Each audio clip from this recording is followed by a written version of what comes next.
Uh, Thank you for being here. And it's a Monday, and I know we're getting to the last weeks of the semester. These exams have also started.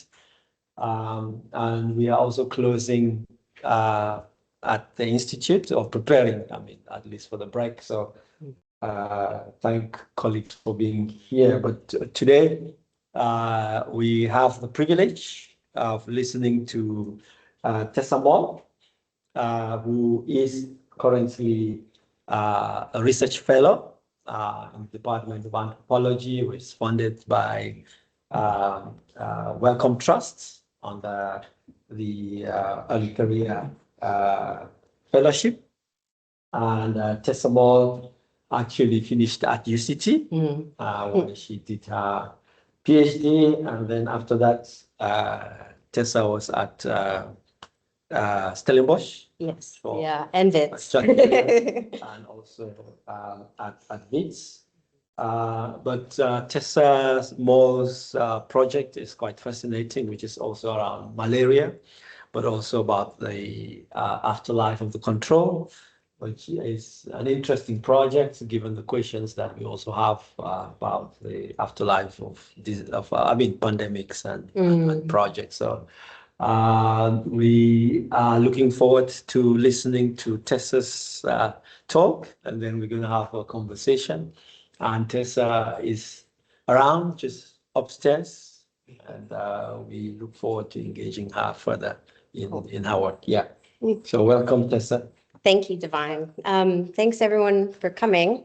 And thank you for inviting me to come present here. It's a bit different. I understand that these presentations and ones that I've done previously as well have all been around sharing completed work and findings and papers in progress and stuff. So this is kind of presenting this new project that I'm working on. And really excited to share it with everyone here and kind of just get feedback from my peers. Yes, because it's gone through a whole rigorous funding rigmarole, but I haven't been able to present it to people at UCT. So yeah, I'm really excited and to hear any questions or comments, things that I may have overlooked and ways to push the work further. So I wanted to share first about how I kind of came to this project. So my work, I finished in 2020 with my PhD in anthropology, and I was doing a project about fertility treatment and the use of IVF in South Africa. So this being looking at fertility clinics, largely in Joburg and in Cape Town. And so in my research, I was just trying to understand what were the things that were driving infertility in the country. Were there, any particular epidemiological profiles, like what was going on? And I came across this whole series of articles about the use of DDT and how it affects sperm quality in northern Limpopo, in an area where they were spraying as part of malaria control programs. And I think this is 2009. There was a whole series of articles that came around then. And I kind of kept following this. I was really intrigued with this kind of growing area in anthropology around toxicity and chemicals and how we live in worlds that are kind of, I wouldn't say saturated, but, we're entangled with them in multiple ways. And I went to a conference at the end, after my PhD was finished, that was looking at endocrine disruptors in Africa and thinking about my postdoc research, which was supposed to be looking at kind of post-genomic knowledges information in South Africa. But this was in February of 2020 when I started my first postdoc. So as I'm sure a lot of you can relate, things just kind of went very differently than we all expected at that time. So I didn't get to do the kind of pilot project that I'd hoped, looking at this research and looking at a birth cohort that had been developed in this area that was interested in the kind of intergenerational effects of transmission and exposure among women that were pregnant at the time, women that were pregnant and their exposure to DDT and how that affected the resulting children. So I didn't get to do that at that time, but I've been this question has stuck with me ever since. So I'm really grateful and excited that I kind of finally have brought it to life. Yeah. And so this project is looking at DDT, and I had to look up how to pronounce this word, which is dichlorodiphenyltrichloroethane. So we will just call it DDT from here on in.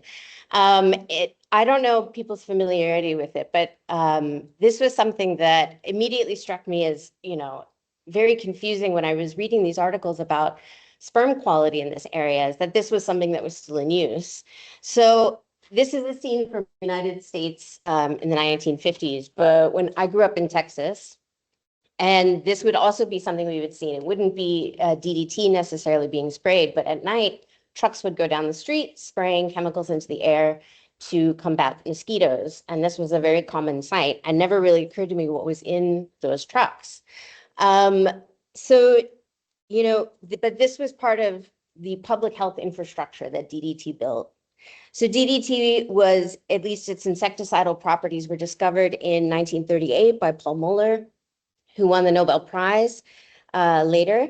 By 1940, DDT was being used in South Africa as part of malaria prevention programs.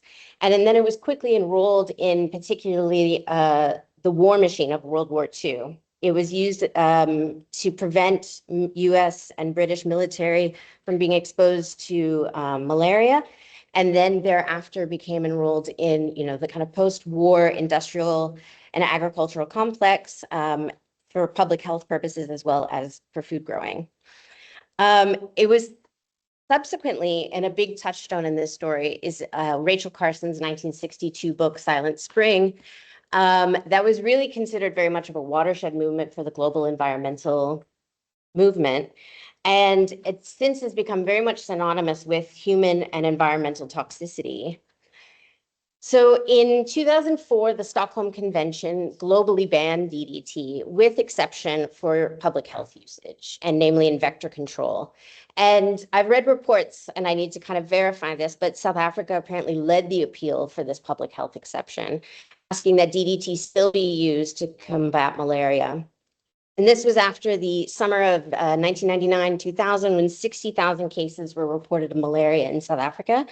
And then in 2007, after the return of DDT, the state recorded only 6,000 malaria cases. So South Africa is one of only 19 countries that are registered to use DDT for public health. So in places like Limpopo, DDT is used in what they call indoor residual spraying programs, or IRS. So these are pictures not from Limpopo, which I couldn't find, but these are pictures from USAID that was doing programs in Tanzania.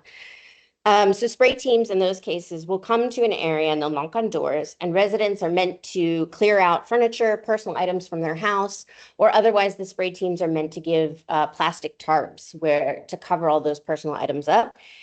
But there's very little ethnographic data on what's going on in these kind of contexts. There's a lot of course qualitative data we have on like mosquito nets and things like that, but not on indoor residual spray, which I find very surprising. The little that we do know is that a lot of people in these areas find this embarrassing, to take all their personal items and put it on the public on their front lawns. Or they find it also risky, that things can be very easily stolen. And then they're meant to leave and remain out of the house for several hours. And when they do, a lot of them have also reported finding a very unsightly streak on the walls. And many of them plaster over this. So if you read things like the WHO risk analysis on the use of DDT or IRS protocols, everything sounds very tidy, how this process goes. It's very well regulated in these documents. But of course, DDT actually very rarely stays inside the house. Dead bugs get eaten by household chickens and thus move into the food system. Soils around the homestead have shown DDT. There's runoff and rains that bring it into the waterways in the area, and DDT has been found in fish and in human breast milk. So this is kind of the spatial leakiness of DDT, but there's also this temporal leakiness that I'm really interested in. DDT has a very lengthy half-life. It's part of the reason why it's considered such a good insecticide for these programs, is that it lasts a long time. But that means that it lasts about 24 years, and it also metabolizes into DDE, which is a known endocrine disrupting hormone. It also bioaccumulates in fatty tissues, and exposure can also occur intergenerationally. So people who are exposed in utero can be born with exposure effects.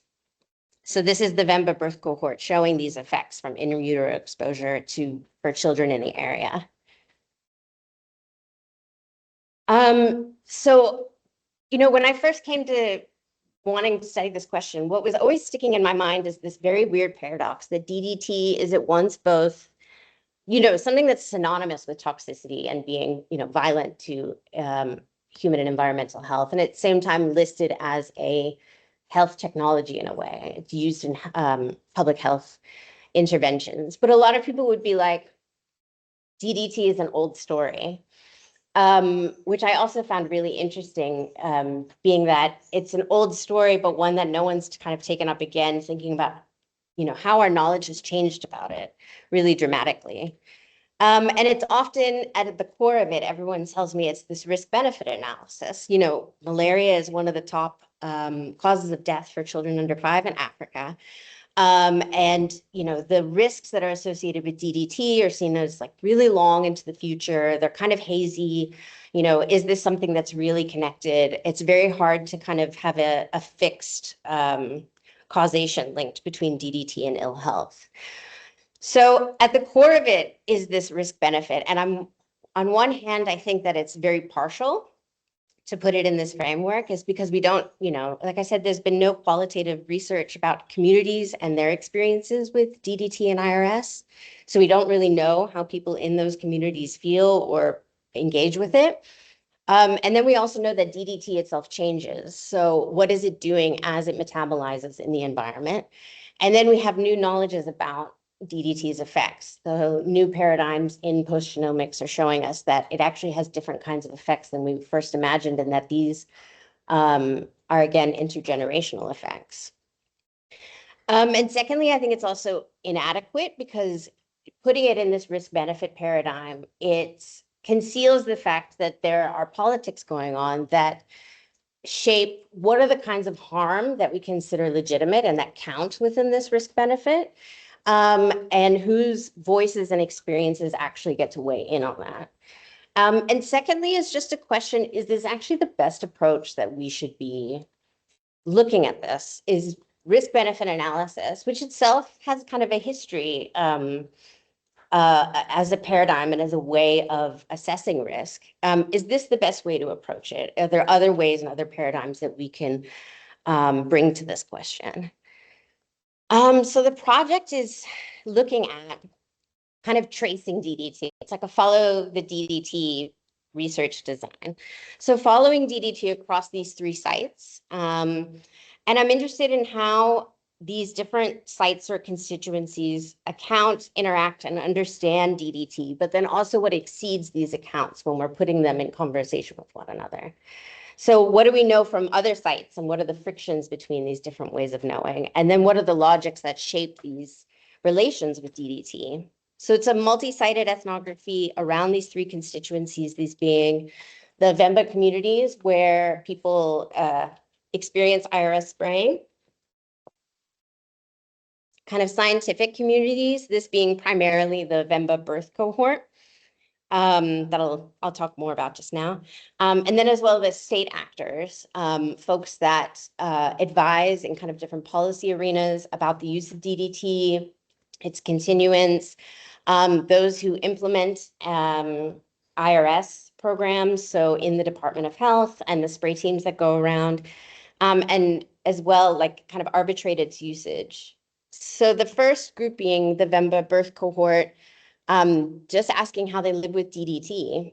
So the aim is to look at this area in the northern part of Limpopo, which is a largely rural and underdeveloped area that's had 80 years of DDT spraying.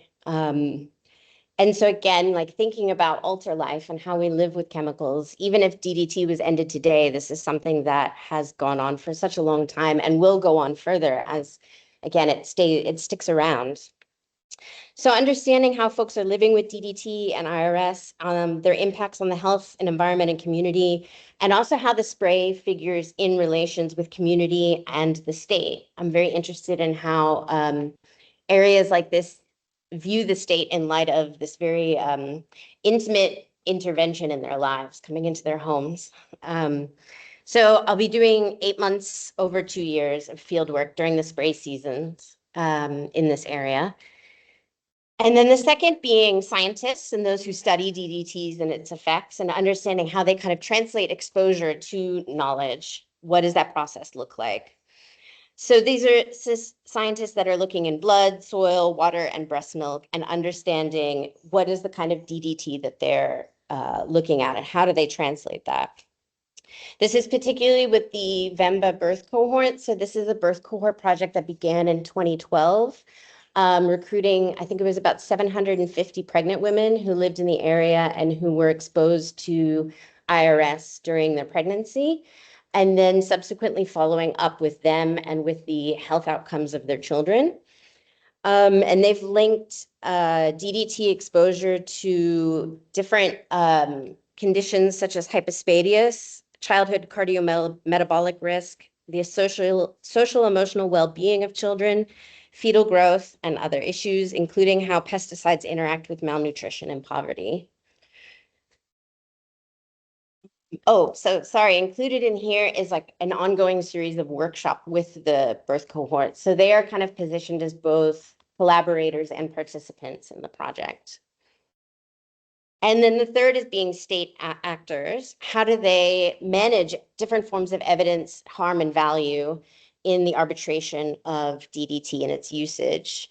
This would be both using interviews and document analysis, and as well working with, I mean, the lovely thing with Welcome is you have money for research assistants, and one being someone who's skilled in archival research, because that's not been my skill set. But looking at how the governments of, South Africa past have managed, especially as different forms of evidence kind of came into view about what DDT's effects were.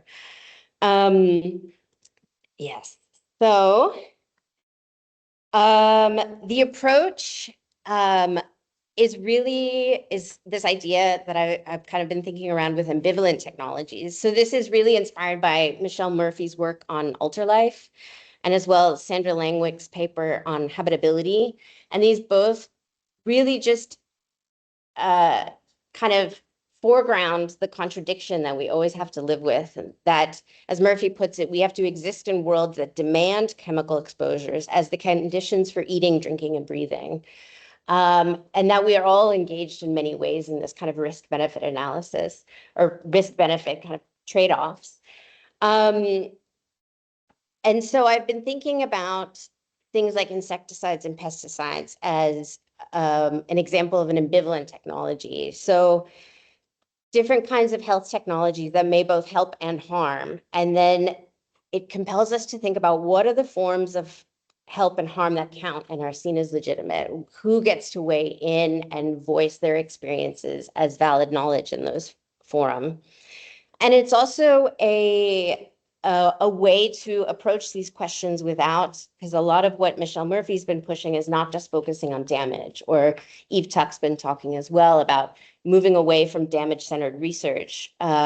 Research that focuses on the damage with the idea that in doing so, it'll, enact change.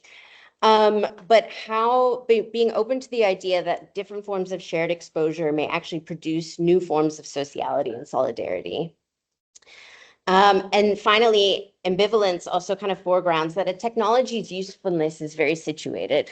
It's grounded in various practices and meanings in which it's used. And so I think this really compels the need for ethnographic data on how DDT is used in its various constituencies. And the aim here is, and I guess it's a bit of a conceptual, I love thinking about words like this that have multiple meanings. And it is really thinking about this idea of accountability. So in the first thinking, like, how is DDT accounted for and what is missing in these accounts, what leaks?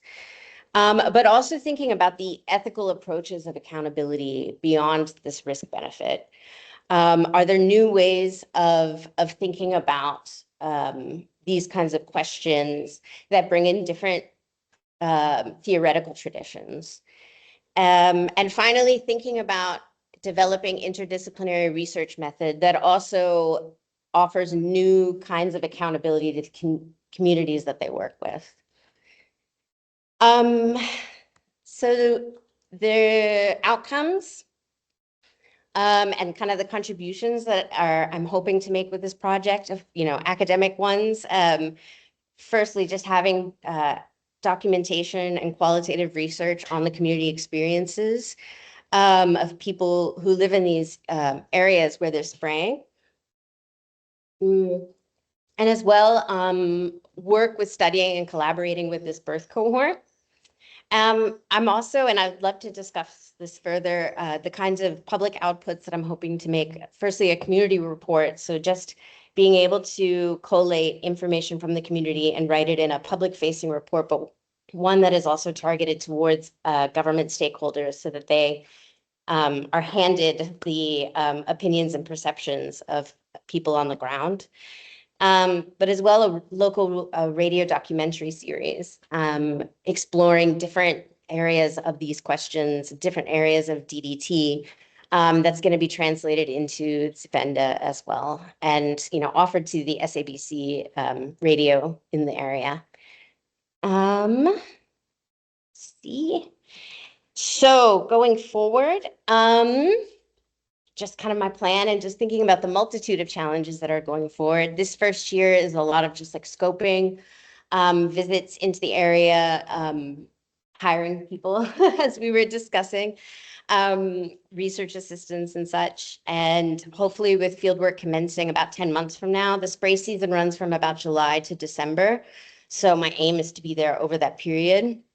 And there's lots of challenges ahead. Firstly, that the VEMBA birth cohort, which, as you can see, has been a real touchstone of the project, actually has their funding at risk because they were funded from the National Institutes of Health in the US.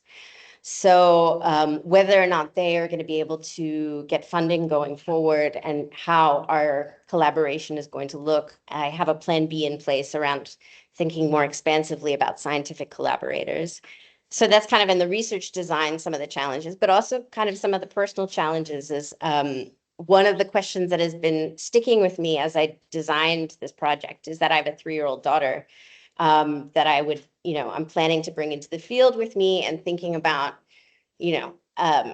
exposure, especially among young children, and how that looks and how, research looks with a kid is a different experience than I've had before.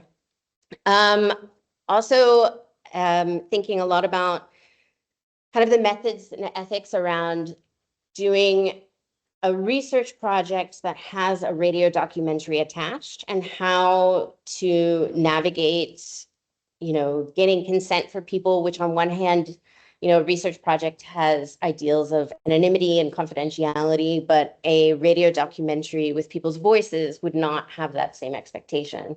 So how to navigate those kind of dual processes going on.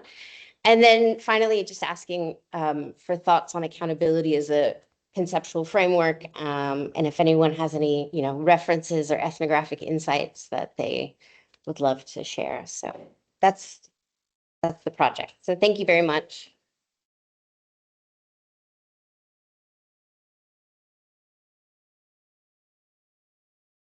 Thank you, Tessa. Open up for questions. Colleagues? Yeah, I'll take a group of questions. Yes, question, and then yes. Should I? We're gonna take a series of questions. I just wondering if I should X out of here. Okay. I don't know. Yeah. Anyways. So we're gonna take a series of questions. Yes, let's start. Yeah. My name is Kevin. I'm a PhD student. I'm doing research on pesticides, but also very. Oh, cool. So I'm lots of questions, but I'll just sort of to one comments and questions. Yeah.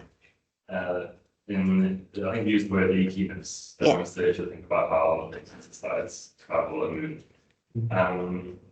There was a study that I read recently by Akil Delby and others at the Public Health. We're using silicon wristbands on kids, mostly kids, I think, to detect what pesticides were being exposed to in Western Cape, and lead was found in those, which was found very interesting. I'm not sure if it's just because it's that persistent or if it's somehow leaking beyond its problems. Oh, wow. Also have a colleague, Sean Patrick, who's a chemist at the University of Victoria, Mhm. who working on a different thing, but he's done some work around DDT and Anthropology, and he mentioned that he's definitely noticed or seen it being sort of, I guess, leaked out and used in agricultural setting as an insecticide outside of vector. That should be an interesting thing to observe and see if those projections exist and are able to, if you're able to access them, maybe people will want to speak about that. Yeah, thank you. Omi?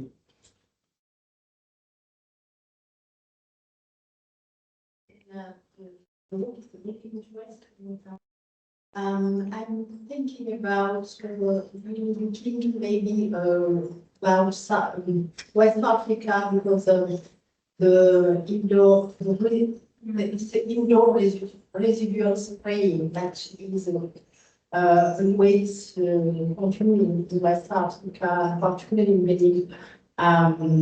I remember involved in a project on residual spraying, and it was US companies who lead this, and they make a down kind of it's with idea related, and they share things between Catholic services and other associated. You find many companies doing this, and my question is about, do you look on co-exposure, because you have here a layer of memory of its interventions. Intervention starting from DDT, for example, and after coming to do indoor residual spraying with no other chemical, you're supposed to be less ruminant. And so for these ruminants, I'm thinking about, if you look around, how people cope with chemical ruminants and their memories. So on it in the communities, long story of the investigation. The second one, and even for the co-exposed, the consequence, because if I try to move on, okay, after, so for example, I was involved in a research study on clinical research, and the fact they have a gender-derived research really not far from where the clinical trial was going on. They made a consequence on rumors and people, having, denied science and also political consequence now, because in Burkina Faso, the president decided to stop Oxford research that going on, and we have many. So it's all, all consequences of in memories and politics. And you have, my last question, I like you use friction. How you elaborate it? I'm thinking about understanding, but I'm not sure. So how you? Okay. What's that?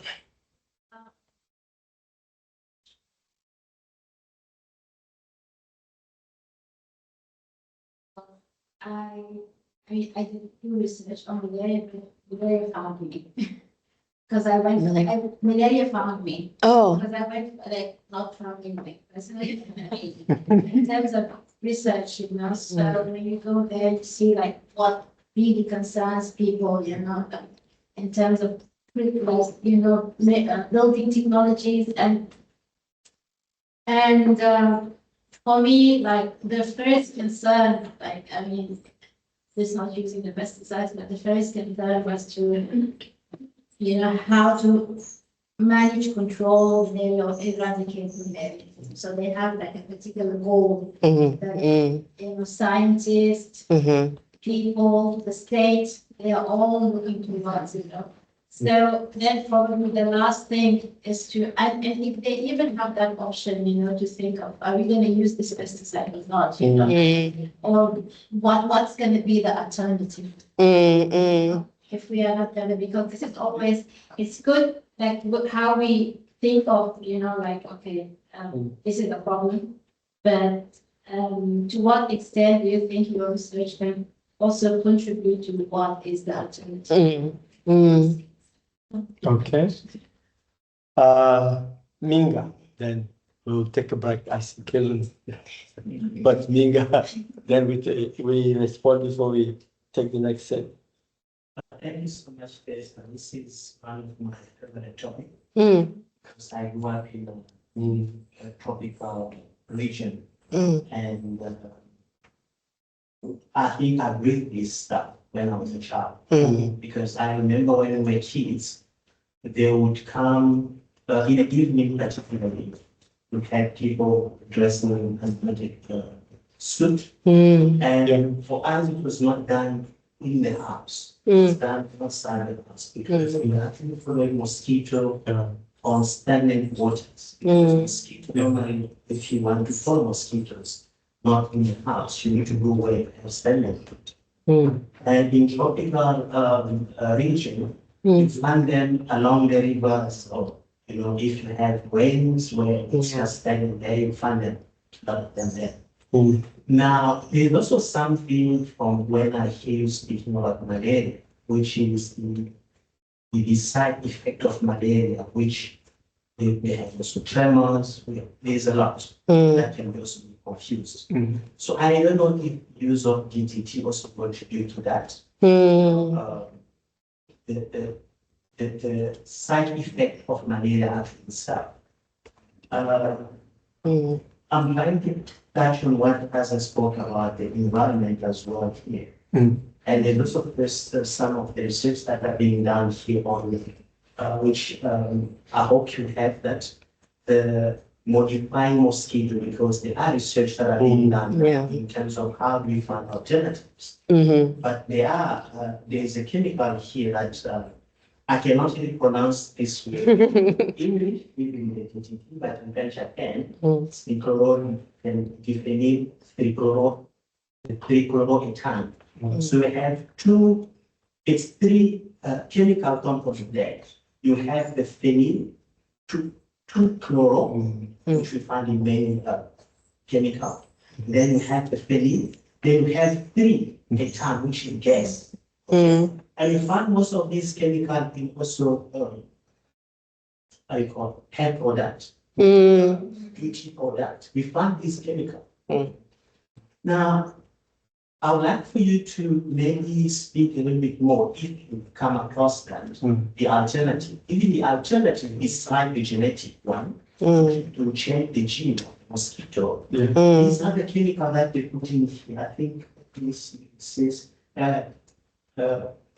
erythroid. I don't know if you came across that.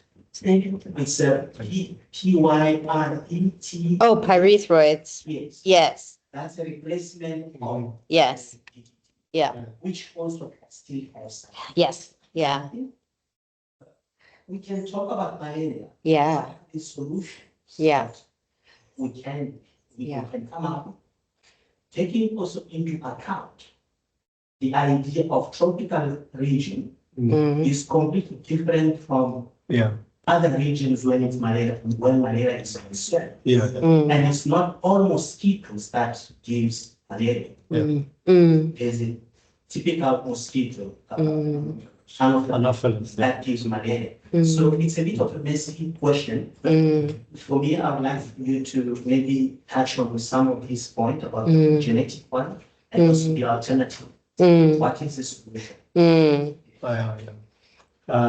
Maybe we should put that for the second round. I know some of us have questions, but let's give Tessa a chance to respond to some of this. We always say that you can have the choice to say that these are great questions and I look forward to engaging you. Yeah, yeah. And then pick the ones that you need to pick and say, worst case, and I can always come, Yes, yeah. So I'm in the corner. Come visit. I'm gonna go in reverse order 'cause Okay. I think that's easiest. I don't know. Yeah. Yes, so pyrethroids, there's about 5 classes of insecticides that are used in indoor residual spraying, and different countries have different choices or make different choices about that. And I think it has a lot to do with how resistant mosquitoes get to a particular class of insecticide, as well as procurement availability and cost. So DDT has been something that's been historically cheap and available, and South Africa has just used it very continually for 80 years. IRS and DDT is like the cornerstone of South Africa's program throughout, the last decades, which I think to me was also a bit of a surprise that there hasn't been. I know that there's been a lot of innovations in science, but it doesn't seem to have moved into the policy and implementation, at least in this country. And there's at the same time been a lot of like political, as you talked about, the political ambitions of eradication. I think South Africa has really been pushing to be on the list of eradicated malaria. Right now, it's considered a very low risk. It's very kind of consolidated in certain provinces and areas, but really trying to get on that list of like below a certain percentage of cases, and therefore we've eradicated malaria. And kind of leading a regional group of countries to do that. So there's a lot of political motivation to get rid of it, and at the same time, we're facing, areas of the country that are getting warmer and warmer, mosquitoes moving into them, and what is climate change going to do in terms of malaria control? In terms of what alternatives there are, so pyrethroids is one, and also a lot of side effects and a lot of like health concerns about pyrethroids. As far as I understand it in South Africa, is that DDT is used in a lot of homes that are considered more informal or have porous walls, whereas pyrethroids are used in homes that are more formal and have kind of plastered walls and such. So it kind of depends on, then you're looking at kind of the relative wealth of different areas, who gets what kind of chemical. Alternatives that have been described in South Africa as well is, for one, reactive spraying. So the policy at the moment is we have an area that we see as historically having had a malaria, that we think, malaria will be coming back. We're going to be targeting these dwellings in these regions kind of fully. Reactive spraying would be as soon as we hear of a case, kind of targeting an area in response to that. So it's kind of a different approach, but one that takes different kind of infrastructural needs. You need to have a very responsive health system to set things in motion for that kind of approach. So that's been one of the alternatives that has been suggested. And I think that one also, would result in like less widespread exposure, although it doesn't get rid of DDT entirely.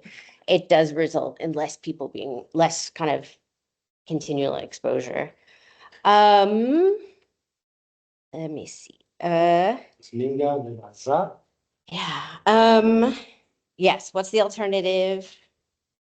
And also thinking about the kind of political pushes. So yeah, this big push to eradicate, but at the same time, DDT itself, of course, is very controversial, and it's very interesting for me to play out, just seeing little bits and pieces of that controversy. So there's been a lot of arguments I've noticed from kind of leadership in countries that were saying, the North banned DDT and made it, and now is making it increasingly impossible to access it. Procurement's a really big problem.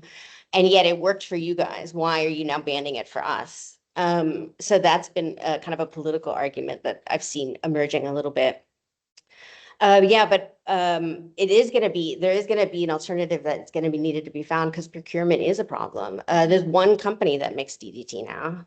And there was talks I went to last year from the national, oh my gosh, NCI, I can't remember the communicable diseases oh goodness, the agency in South Africa. Mm. We're talking about they're going to be needing to find a new alternative. So I'm really interested in watching that process unfold. And like what are the, again, the things and the forms of evidence that are going to play into how they decide on an alternative.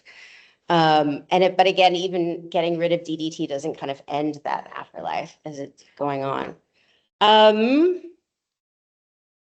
Frictions, is that oral? Yes, that Yeah. is coming from Omi, Mm. because she was saying you deploy concept of friction. And co-exposure. Yeah. And remnants. I love the word remnants and residues, and thinking, just think that's such a provocative, nice term. Mm. And yeah, and how we deal with chemical remnants and memories. That was really beautiful.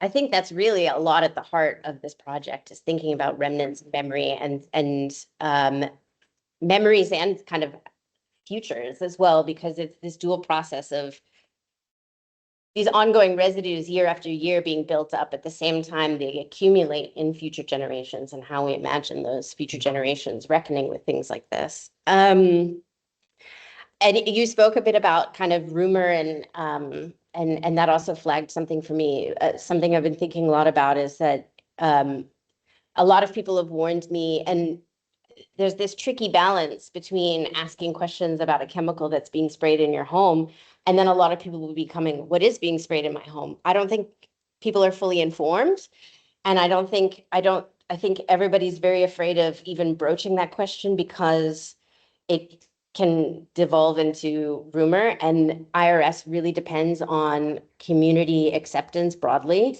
You need to have something like 95% of homes in an area allowing people to come in and spray in order for it to be effective.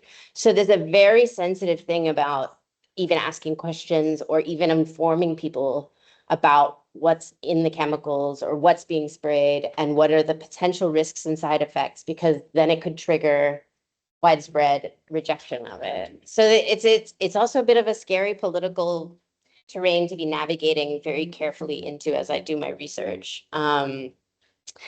Frictions, I love that book. I didn't quite mean it in that way. I was kind of more thinking about Anna Marie Moll's work on the body multiple, because she's looking at how different disciplines kind of build the body in a certain way, and then the question of correspondence between those versions. So that's kind of what I was thinking, is what are the frictions between that correspondence process in those different disciplines and the different constituencies that that are looking at DDT. That's kind of how I was thinking of that. But I do love that book. And yeah, co-exposure. This is a really difficult, and particularly for the scientific collaborators, like difficult epistemic question, is about how do you isolate toxic exposure to a single variable, because it's just very difficult to do. There's so many co-exposures going on, so many chemicals that people are being exposed to within waterways, food, air. But then also the kind of social exposures of, one of the questions that this research group was looking at was how malnutrition and poverty were intersecting with exposure. So that's something I've been thinking a lot about, but I also don't have a proper response to. But I think it is very, very important.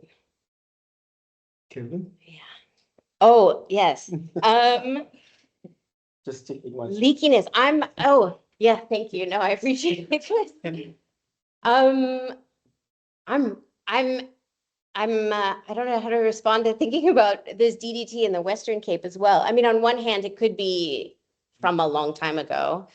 It also could be black market movement of chemicals, which is not unheard of in South Africa. I know that Susan's done a lot of work on like street pesticides and how things move about, and also, yeah, people using pesticides off label and that kind of thing. I would be fascinated to see if there is mobility of these kinds of chemicals into the larger agricultural economy. I'm not sure, but that's very disturbing to hear. Yeah, and I've got your chemist friend also listed, but yeah, there's a lot of people at the University of Pretoria. There's a Sustainable Malaria Institute there that looks at a lot of this. So I'm in touch with them. Yeah, thank you. Okay, I have Linda. Thank you. My question is, why South Africa and why we both those research sites? And, like the broader world where like malaria is probably more severe in other areas. And why, I mean, are you American? Like how the two things come together? Why that site? And, yeah. Okay. Yes, Tina. Thank you, Tessa. I wanted to find out how the state does get community buy-in for the spraying, the R something I. IRS, yeah. Yeah, so I'm going to perhaps ask that you deepen the question of the state a little bit because it seems very central to your work, but I didn't hear a lot about. And this is also given the entanglements between, especially when you deal with control. And as Umi was talking about rumor and the experience and the ways what research has shown from Ebola to all the others is the ways in which the control of disease has often been constrained by people's relationship to the state and the anxieties that they have about the state, the state's own history of violence on them. So also history of neglect, history of absence, and the precarization of people. And quite often this how do you call it? My words are escaping me this week, but it's really this denial or this refusal to be part of campaigns. It's just stemming from history, but also malaria is quite critical because when you look at the history of malaria, malaria is one of the diseases that actually grounds the colonial projects, especially from Syria and Liberia.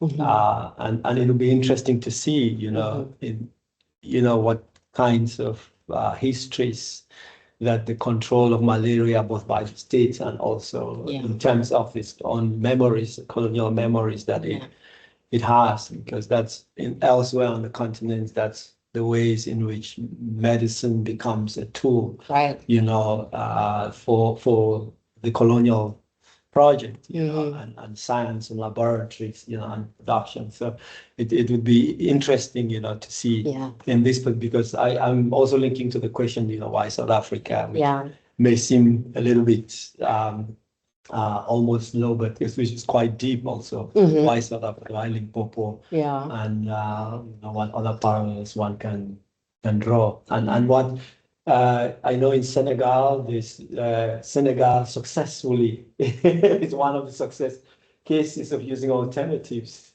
because I think Senegal is a signatory of the convention, not using DDT, but it would be interesting to see, what did Senegal do, what parallels, especially in the project that you have with radio, which I also have a question about, how do you do a project which is linked if I was doing this in Cameroon, radio is a tool for development work, so radio is also a tool for the state. So and given this challenge and all the ethical questions that you're raising, that development organizations and the state usually deploy radio as a means of what is it when you also are deploying radio, given the issues and anxieties that you've raised about rumor, and what's the difference between rumor and how are you seeking to separate rumor from disinformation?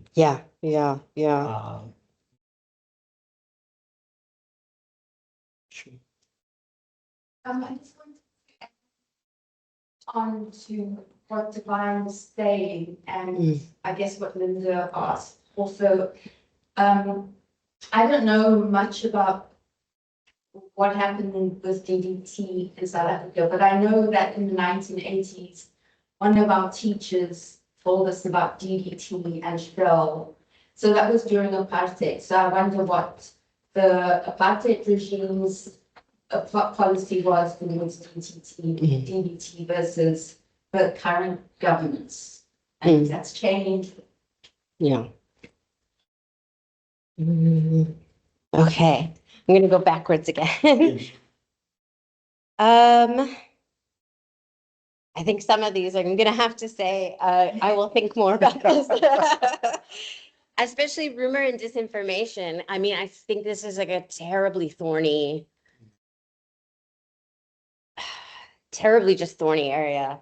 Like, wanting to ask questions, not wanting to, I don't know, incite reactions that weren't intended, but I think it's just gonna take a lot of thinking and talking with people in the area.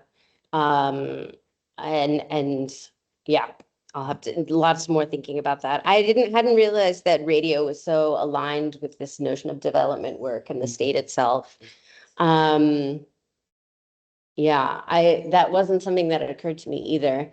For me, it was just I find it like a really engaging medium with which to share ethnographic stories and talk about and really engage with people.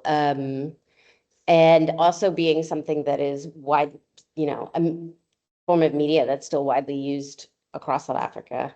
So that was my thinking. So I'm also flagging that one. Yes, I mean, I think a lot of the project with thinking about the state is thinking about malaria's relation to colonial histories. So the first use of IRS in South Africa was in the 1930s.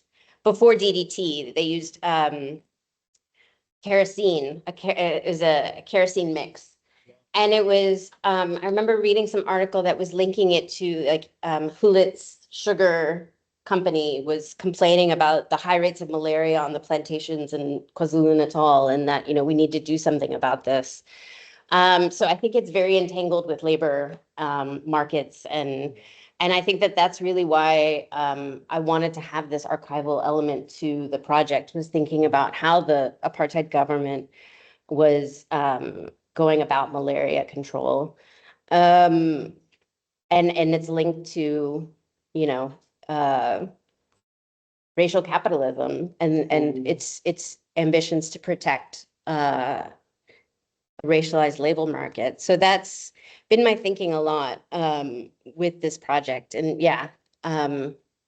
so I'm very interested in seeing how that plays out. How does the state get community buy-in at the moment? That's also a question that I'm not really sure about how they do. I think a lot of it from the little ethnographic qualitative stuff that I have read. I think one is just historical. This is just always what has happened. Every year they come in and spray.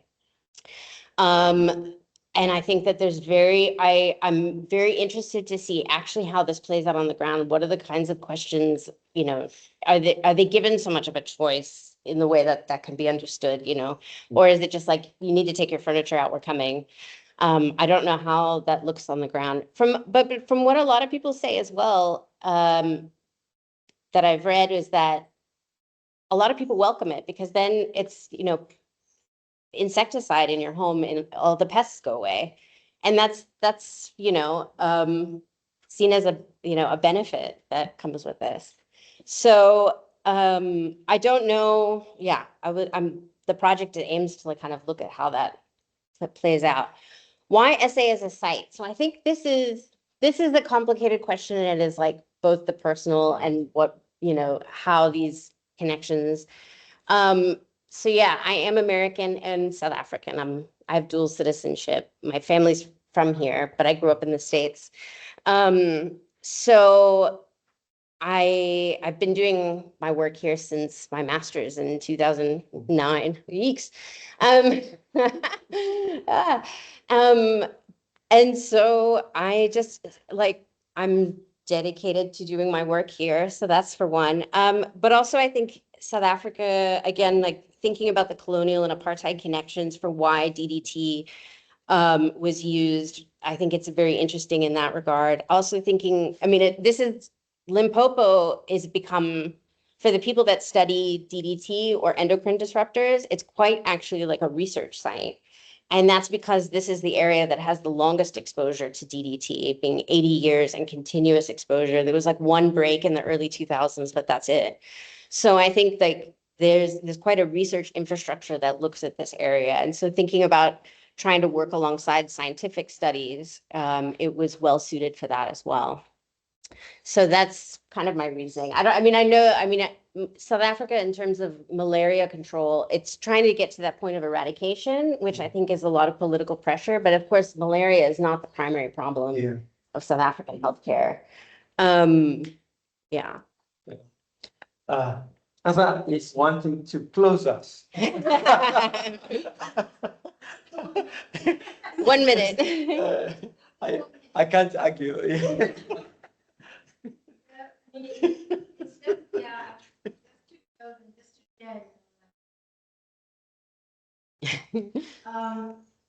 So one of the things that actually also complicating the scenes now when it comes to malaria,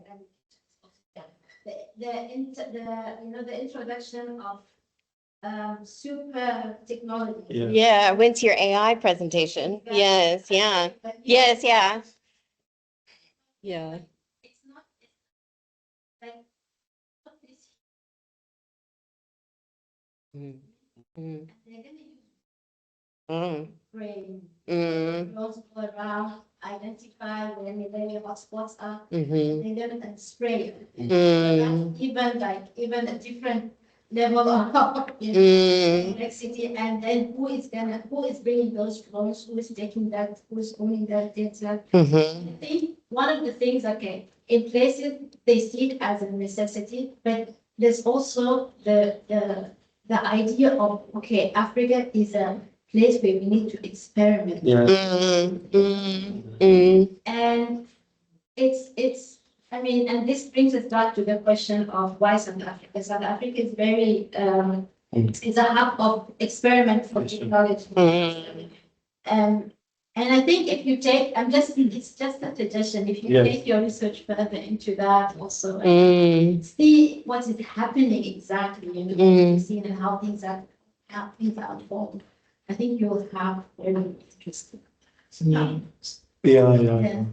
Azam does a lot of work around collaboration. So that's the other question that I was going to, which I think is very critical, the kinds of collaborations and the kinds of also agreements that lead to this kind of work, and whether it's the DDT, whether it's procurement, whether it's the campaigns and others. And it's very fascinating when you begin to read the agreements, read the MOUs, read the documents, and see what there's so much in it that it takes you into other insights. But but thank you. Thank you all. Thanks. Thank you for the talk, and thank you, colleagues, for being here.